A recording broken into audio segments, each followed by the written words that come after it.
నమస్కారం. జిల్లా సమగ్ర నివేదికకు స్వాగతం. ఈ కార్యక్రమం ద్వారా ఆయా జిల్లాల అభివృద్ధి కార్యక్రమాలు, సంఘటనలు తదితర అంశాల గురించి మనం తెలుసుకుంటున్నాం.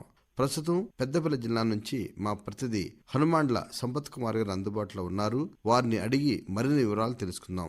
నమస్కారం సంపత్ కుమార్ గారు. నమస్తే సార్. చెప్పండి, పెద్దపల్లి జిల్లాలో ఈ మధ్య కాలంలో చోటు చేసుకున్న ప్రధాన సంఘటనలు, విశేషాలు ఏమిటి? పెద్దపల్లి జిల్లాలో ఈ మధ్య కాలంలో అనేక సంఘటనలు చోటు చేసుకున్నాయి. ప్రముఖంగా చెప్పుకుంటే ప్రధాని నరేంద్ర మోడీ పెద్దపల్లి జిల్లాకు సంబంధించి 2 చోట్ల కూడా వర్చువల్ కార్యక్రమం ప్రారంభించారు. 2024 సంబంధించి పార్లమెంట్ ఎన్నికల కోసం వివిధ పార్టీల నాయకులు ఆయా పార్టీల అభ్యర్థులను ప్రకటించారు. జిల్లా వ్యాప్తంగా కూడా ఓటర్ అవగాహన కార్యక్రమాలు, స్వీప్ యాక్టివిటీస్ చురుగ్గా కొనసాగుతున్నాయి. పీఎం విశ్వకర్మ యోజన పథకం జిల్లాలో మంచి స్పందనలాగా వచ్చింది. దీని ద్వారా చాలా మంది లబ్ధి పొందే విధంగా దరఖాస్తులు కూడా చేసుకుంటున్నారు.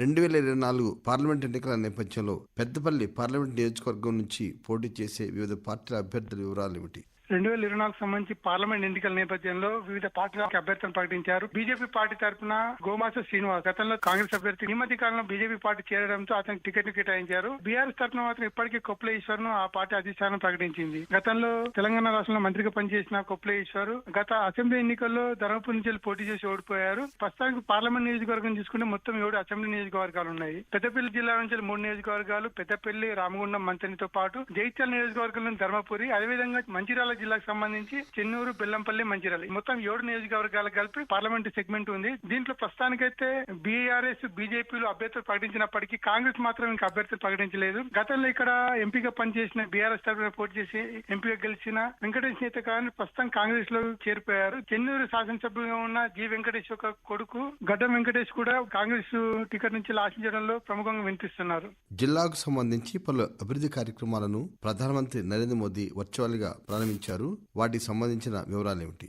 ప్రధాని నరేంద్ర మోడీ పెద్దపల్లి జిల్లాకు సంబంధించి పెద్దపల్లి రైల్వే స్టేషన్ ఆధునీకరణ పనిలో భాగంగా 26.49 కోట్ల రూపాయలతో రైల్వే స్టేషన్ ఆధునిక పనులకు వర్చువల్ గా శంకుస్థాపన చేశారు. దీంతో పాటు మౌలిక వసతులు కల్పించేసి అధునాతన పద్ధతిలో దీన్ని తీర్చిదిద్దడానికి దేశవ్యాప్తంగా కూడా ఈ కార్యక్రమం చేపట్టింది. దానిలోని భాగంగా ఈ పెద్దపల్లిలో కూడా వర్చువల్ గా ఈ కార్యక్రమం ప్రారంభించడం జరిగింది. అదేవిధంగా దక్షిణ భారతదేశానికి వెల్లుల్లి అందించి ఇంటిపీస్ రామగుండం సంబంధించి 2వ యూనిట్, మొదటి దశలో 2వ యూనిట్ అయిన 800 మెగావాట్ల యూనిట్ ను మొన్న రీసెంట్ గా ఆదిలాబాద్ లో పర్యటించిన ప్రధాని అక్కడి నుంచి వర్చువల్ గా ఈ కార్యక్రమం ప్రారంభించారు. మొదటి దశలో 2x800 గత సెప్టెంబర్ లో మొదటి దశకు సంబంధించిన 800 మెగావాట్ల యూనిట్ ఇప్పటికి ప్రారంభించగా అది కమిషన్ లో కూడా వచ్చేసింది. మొన్న మార్చి మొదటిన 2వ యూనిట్ సంబంధించి 800 మెగావాట్లు కూడా కమిషన్ లోకి వచ్చింది. ఈ నేపథ్యంలో జాతికి అంకితం చేశారు. పెద్దపల్లి జిల్లాలో ఓటర్ అవగాహన కార్యక్రమాలు ఏ విధంగా జరుగుతున్నాయి? అధికారులు ఎటువంటి చర్యలు చేపడుతున్నారు? పెద్దపల్లి జిల్లాలో ఓటర్ అవగాహన కార్యక్రమాలు చురుగ్గా కొనసాగుతున్నాయి. గత అసెంబ్లీ ఎన్నికల్లో ఏదైతే నియమాలు పాటించారో, ఏ విధంగా యాక్టివిటీ చేశారో దానికి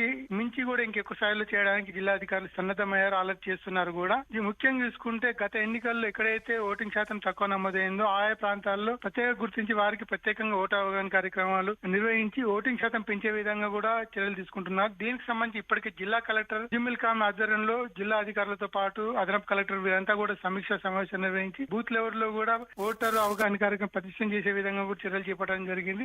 పెద్దపల్లి జిల్లాలో పీఎం విశ్వకర్మ పథకానికి స్పందన ఎలా ఉంది? భారతదేశంలో ఎవరైతే చేతి వృత్తులు కావాలి, హస్తకళాకారు వారందరూ కూడా జీవనోపాధి పెంచి ఆర్థికంగా అభివృద్ధి చెందాలనే ఉద్దేశంతో కేంద్ర ప్రభుత్వం ఈ పీఎం విశ్వకర్మ యోజన అనే పథకాన్ని ప్రారంభించింది. అయితే దేశవ్యాప్తంగా ఉన్న 18 కులాలకు సంబంధించిన వారికి పీఎం విశ్వకర్మ ద్వారా లబ్ధి పొందనుంది. 18 రకాల కులాలకు వారికి మొదటి దశలో 2 లక్షల లోన్ ఇచ్చేసి ఆ తర్వాత కూడా 1 లక్ష, మొత్తం 3 లక్షలకు లోన్ వచ్చే విధంగా కూడా సదుపాయం ఏర్పాటు చేయడం. ఇప్పటికి చూసుకుంటే పెద్దపల్లి జిల్లా వ్యాప్తంగా ఉన్న 266 గ్రామాలకు దాదాపు 2000 వరకు కూడా దరఖాస్తులు వచ్చినట్టు అధికారులు తెలిపారు.